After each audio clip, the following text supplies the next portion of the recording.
Friends இன்னைக்கு பார்த்தீங்கன்னா பெட்டிக்கடை பால்கோவா அல்லது 90s கிட்ஸோட ஃபேவரட் ஸ்வீட்னே சொல்லலாம். இது பார்த்தீங்கன்னா என்னடா பக்கெட் வச்சு ஆட்டுறேன்னு பார்க்குறீங்களா? வேற ஒன்றும் இல்லை ஃப்ரெண்ட்ஸ், இது சரவணா ஸ்டோர்ஸில் வாங்கினது தான். நீங்கள் ஃப்ரீயாக இருந்தீங்கன்னா சரவணா ஸ்டோர்ஸோட பார்ட் 1 பார்ட் 2 வ்ளாகில் பாருங்கள். இந்த மாதிரி என்னோட சின்ன பக்கெட் தான் வாங்கியிருப்பேன். இதோட ப்ரைஸ் டீட்டெயில்ஸ் அங்கே என்னெல்லாம் இருக்குன்னு காட்டுறேன். இப்போ பார்த்தீங்கன்னா இந்த பவுடர் சுகரை தான் இந்த மாதிரி பக்கெட்டில் வச்சு உங்களுக்கு காட்டிகிட்டே இருக்கேன். இதில் சட்னிலாம் சர்வ் பண்ணால் டைனிங் டேபிள் வச்சு சர்வ் பண்ணால் சூப்பராக இருக்குங்க. அதையும் கூடி சீக்கிரம் காட்டுறேன். ஸோ இப்போ பார்த்தீங்கன்னா அது என்ன ரெசிபின்னு சொல்கிறேன். இது பார்த்தீங்கன்னா ஹால்கோவான்னு சொல்லுவாங்க. நீங்கள் நான் சொன்ன மாதிரி 90s கிட்ஸோட ஃபேவரட் ஸ்வீட்னு சொல்லுவாங்க. இதெல்லாம் சொல்லிட்டே இருக்கேன் திரும்ப அது எப்படி செய்யணும்னு காட்டுறவாங்க. ஸோ இந்த பக்கெட் அளவு தான், இந்த சின்ன பக்கெட் அளவு தான் மெஷர்மெண்ட் நம்ம எல்லாமே எடுத்திருக்கேன். ஸோ ஒரு கப் அளவு எடுக்காமல் இந்த மாதிரி ஒரு பக்கெட் அளவு உங்களுக்கு எடுத்து நான் காமிச்சிருக்கேன். ஸோ இப்போ இந்த அளவுக்கு நான் சுகர் எடுத்திருக்கேன்னா, இந்த 3/4 கப் அளவுக்கு பவுடர் சுகர் எடுத்திருக்கேன்னா, அதே ஒரு கப் அளவுக்கு வந்து பார்த்தீங்கன்னா நான் வந்து கோதுமை மாவு தான் எடுத்திருக்கேன். ஸோ 2 இதில் நான் எடுத்திருக்கேன். ஸோ மெயினாக பார்த்தீங்கன்னா 3 இன்க்ரீடியன்ஸ் தான் தேவைப்படும். அதே இதில் பார்த்தீங்கன்னா கொஞ்சமாக நெய் எடுத்திருக்கேன். நெய் பார்த்தீங்கன்னா இதில் ஒரு 1/4 பக்கெட் அளவுன்னு சொல்லலாம். இது பார்த்தீங்கன்னா 1/4 கப் அளவு கூட போட்டுக்கோங்க. ஃபஸ்ட்டு நெய் தான் முக்கியம் இல்லைங்களா ஸ்வீட்டுக்கு. ஸோ பார்த்தீங்கன்னா ஃபஸ்ட்டு 2 டேபிள் ஸ்பூன் ஆட் பண்ணுறேன். ஸோ இந்த கீ நல்லா மெல்ட் ஆகட்டும். ஸோ 2லேருந்து 3 டேபிள் ஸ்பூன் கரெக்டாக ஆட் பண்ணிக்கோங்க. நான் வந்து வீடியோ எடுக்கிறனால கொஞ்சமாக தான் நெய் ஆட் பண்ணேன். ஸோ கரெக்டாக பார்த்தீங்கன்னா 2 டேபிள் ஸ்பூன் அளவு கரெக்டாக இருக்கும். அதுக்கு தான் நான் ஃபிங்கர்ஸில் கூட காமிக்கிறேன். 2 டேபிள் ஸ்பூன் அளவாக எடுத்திங்கன்னா கரெக்டாக இருக்கும். நான் கொஞ்சமாக வீடியோ எடுக்கிறனால கொஞ்சமாக இருக்கிற மாதிரி தெரியுது உங்களுக்கு. ஸோ இப்போ பார்த்தீங்கன்னா அதே பக்கெட் அளவு கோதுமை மாவு எடுத்துக்கிறேன்.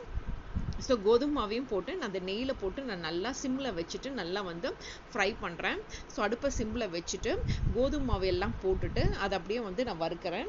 ஸோ அது பார்த்தீங்கன்னா கலர் சேஞ்ச் ஆகி அந்த பச்சை வாசனை போகிற வரைக்கும் நம்ம வறுக்கணும் அந்த நெய்லேயே. ஸோ ஆஸ் யூஷுவல் பார்த்தீங்கன்னா நான் சிம்மில் வச்சுக்கிட்டு அதை கைவிடாமல் கிளறிட்டே இருக்கேன், மிக்ஸ் பண்ணிகிட்டே இருக்கிறேன், ஃப்ரை பண்ணிகிட்டே இருக்கேன். ஸோ இப்போ இது எல்லாத்தையும் நல்லா மிக்ஸ் பண்ணிவிட்டு அந்த கட்டியெல்லாம் நல்லா உடச்சி விட்டுட்டு நான் நெக்ஸ்ட் என்ன பண்ணுறேங்கிறது உங்களுக்கு காட்டுறேன் பாருங்களேன். ஸோ இப்போ இதெல்லாம் கைவிடாமல் மிக்ஸ் பண்ணிகிட்டே இருக்கேன். மிக்ஸ் பண்ணிவிட்டு நெக்ஸ்ட் என்ன பண்ணுறேங்கிறது உங்களுக்கு காட்டுறேன். ஸோ இப்போ இது எல்லாத்தையும் மிக்ஸ் பண்ணிவிட்டு அங்கங்கே இந்த மாதிரி கட்டியாக இருக்கும். ஸோ அதெல்லாம் மறந்துடாதீங்க. அப்போவே அந்த கரண்டியில் வந்து மிக்ஸ் பண்ணிக்கோங்க. நான் பார்த்தீங்கன்னா இந்த மாதிரி சிலிக்கான் கரண்டி தான் எடுத்துருக்கேன். இது ரொம்ப ஃப்ளெக்சிபிளாக இருக்கும். இந்த மாதிரி மைசூர் பாக் பண்ணுறதுக்கு, இந்த மாதிரி ஸ்வீட் பண்ணுறதுக்கெலாம் இந்த சிலிக்கான் கரண்டி பார்த்திங்கன்னா ரொம்ப நல்லாயிருக்கும். ஸோ இப்போ இதெல்லாம் போட்டு நல்லா மிக்ஸ் பண்ணிவிட்டு இந்த பவுடர் சுகரையும் போட்டு ஆஸ் யூஷுவல் பார்த்தீங்கன்னா திரும்பவும் எல்லாத்தையும் போட்டு மிக்ஸ் பண்ணுறேன். ஸோ ஃபஸ்ட்டு நெய்யில் கோதுமை மாவு நல்லா வறுத்துக்கிட்டு அதுக்கப்புறம் பார்த்தீங்கன்னா இந்த பவுடர் சுகரையும் போட்டு நல்லா மிக்ஸ் பண்ணிக்கிறேன். ஸோ இந்த பவுடர் சுகரை எப்படி மிக்ஸ் பண்ணணும்னு பார்த்தீங்கன்னா அந்த வெள்ளை தெரியாத அளவுக்கு அந்த மாவோட நல்லா பிளெண்ட் ஆகிடணுங்க, நல்லா மிக்ஸ் ஆகிடணும், ரெண்டும் கலந்துடணும் நல்லா. ஸோ அந்த அளவுக்கு போட்டுக்கோங்க. ஸோ இப்போ பார்த்தீங்கன்னா நான் வந்து கார்டமம் பவுடர் தான் போடுறேன், ஏலக்காய் பொடி தான், பிஞ்ச் ஆஃப் ஏலக்காய் பொடி தான் போடுறேன்.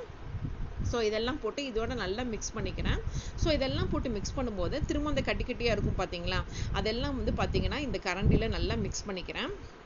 ஸோ எதுவுமே இருக்கக்கூடாது, நல்லா வந்து பிளெண்ட் ஆகிருக்கணும், நல்லா மிக்ஸ் ஆகி வந்திருக்கணும், அந்த கோதுமை மாவு இதெல்லாம் நல்லா வந்திருக்கணும். ஸோ இதுக்காக பார்த்தீங்கன்னா திரும்பவும் பார்த்தீங்கன்னா கொஞ்சமாக ஒரு டேபிள் ஸ்பூன் தான் எடுத்தேங்க. இந்த டேபிள் ஸ்பூன் பார்த்தீங்கன்னா ஒரு 1/4 டேபிள் ஸ்பூன் அளவுக்கு நான் வந்து நெய் ஆட் பண்ணிக்கிறேன். ஸோ போட்டு திரும்ப நான் நல்லா மிக்ஸ் பண்ணுறேன். மிக்ஸ் பண்ணிவிட்டு அந்த கட்டியெல்லாம் விடாமல் மாதிரி நல்லா மிக்ஸ் பண்ணிக்கிறேங்க. இது வந்து லிக்விடாக வரணும்னு தேவையில்லை. ஸோ இந்த 3 இன்க்ரீடியன்ஸ் வச்சு தான் பண்ணுங்கிறதுக்காக தான் நான் அப்பப்போ காட்டுறேன். ஸோ இந்த 3 இன்க்ரீடியன்ஸை இந்த ஸ்வீட்டுக்கு மெயினாக தேவைப்படும். ஸோ இப்போ போட்டுட்டு பிஞ்ச் ஆஃப் சால்ட் ஆட் பண்ணுறேங்க. நான் சொன்ன மாதிரி தான் சால்ட் ஆட் பண்ணிங்கன்னா ஸ்வீட்டை கொஞ்சம் தூக்கலாக காமிக்கும், ஸ்வீட்டை நல்லா பேலன்ஸ் பண்ணியும் காட்டணும்னு சொல்லுவேன். ஸோ ஸ்வீட்டு மறக்காமல் பிஞ்ச் ஆஃப் சால்ட் ஆட் பண்ணுங்கள், உங்களுக்கு ஸ்வீட்டு தூக்கலாக காமிக்கும். ஸோ இதெல்லாம் போட்டு மிக்ஸ் ஆகி இப்போ எல்லாம் பார்த்தீங்கன்னா எல்லாமே ரெடி பண்ணி வச்சுட்டேன். இப்போ இதெல்லாமே ரெடி பண்ணி வச்சுட்டு ஒரு கேக் ட்ரே தாங்க எடுத்திருக்கேன். கேக் ட்ரேயில் பார்த்தீங்கன்னா இந்த மாதிரி ஒரு பட்டர் பேப்பரை கீழே போடுறேன். இந்த மாதிரி பட்டர் பேப்பர் பார்த்தீங்கன்னா அந்த கேக் ட்ரேக்கு தகுந்த மாதிரி நான் கட் பண்ணி வச்சுருந்தேன். ஸோ அந்த பட்டர் பேப்பர் வந்து இதில் நல்லா ப்ளேஸ் பண்ணி வச்சுட்டேன். ஸோ இப்போ அந்த பட்டர் பேப்பரில் வச்சேன் பார்த்தீங்கன்னா இந்த கேக் ட்ரேக்குள்ளே, அதை வந்து இந்த கலவையை வந்து அதுக்குள்ளே போட்டு நல்லா மிக்ஸ் பண்ணிக்கிறேன். மிக்ஸ் பண்ணிவிட்டு அந்த கலவையை போட்டு இந்த மாதிரி நெய் ஸ்பூனில் பார்த்தீங்கன்னா நல்லா போட்டு இது பண்ணிக்கலாம், நல்லா வந்து அமுத்தி விட்டுக்கலாங்கிறதுக்காக தான் நான் அமுத்தி விடுறேன். பட் நெய் ஸ்பூனில் போட்டு அமுக்கி விட்டுடலாம் அப்படின்னு சொல்லி தான் ரொம்ப நேரம் ட்ரை பண்ணி அமுக்கிட்டு இருந்தேன். பட் இது பார்த்தீங்கன்னா ரொம்ப நேரம் இழுக்கிற மாதிரி இருந்துச்சு. ஸோ இது சரிப்பட்டு வராது, ஸ்பூனில் பார்த்தீங்கன்னா ரொம்ப நேரம் ஆகுங்கிறதுக்காக தான் ஆஸ் யூஷுவல் நான் பண்ண கரண்டி இருக்குது பார்த்தீங்களா. ஸோ அதனால தான் கரண்டி வச்சு பண்ணேன். ரொம்ப டைம் ஆகுதுங்க, அதனால தான் சரி இந்த கரண்டி வச்சு பண்ணலாம், குட்டி சீக்கிரமாக கேட்கறனால இந்த மாதிரி பண்ணி கொடுக்கலான்னு சொல்லி இந்த கரண்டி வச்சு பண்ணேன். கரண்டி வச்சு பார்த்தோன்னே பார்த்தீங்கன்னா சீக்கிரமாக வேலை முடிஞ்சிருச்சு. ஸோ இதை ஃபஸ்ட்டே நமக்கு தோணல பார்த்தீங்களா அப்படின்னு நினச்சிட்டு தான் இது பண்ணேன். ஸோ நம்ம ஸ்வீட் செய்கிற ஆர்வத்தில் நம்ம இதெல்லாம் கவனிக்க மாட்டோம் பார்த்தீங்களா, அப்புறம் தான் யோசிப்போம் அட கரண்டி இருந்ததே அதை மறந்துட்டோமேனு. அதே மாதிரி தான் நானும் பண்ணேன். ஸோ இப்போ இந்த கரண்டி வச்சு நல்லா மிக்ஸ் பண்ணி விட்டுக்கிறேன். அதெல்லாம் பார்த்தீங்கன்னா நெய் மேலே தடவிட்டு அந்த கரண்டியில் இப்படி நல்லா வந்து சரிசமப்படுத்திக்கிறேன்.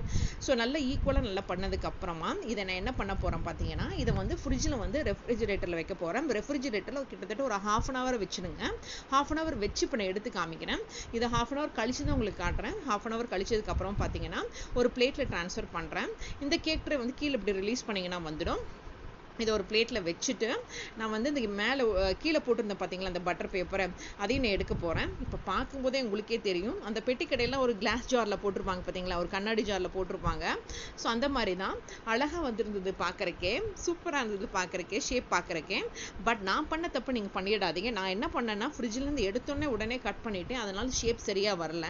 ஸோ ஃப்ரிட்ஜிலேருந்து எடுத்து நல்லா அந்த கூல்னஸ் எல்லாம் போனதுக்கப்புறம் கட் பண்ணுங்கள். அப்போ தான் ஷேப் அழகாக வரும். நான் ஒரு ஆர்வத்தில் கட் பண்ணனால இந்த மாதிரி கிராக் விழுந்துருச்சு, ஷேப் சரியா வரல.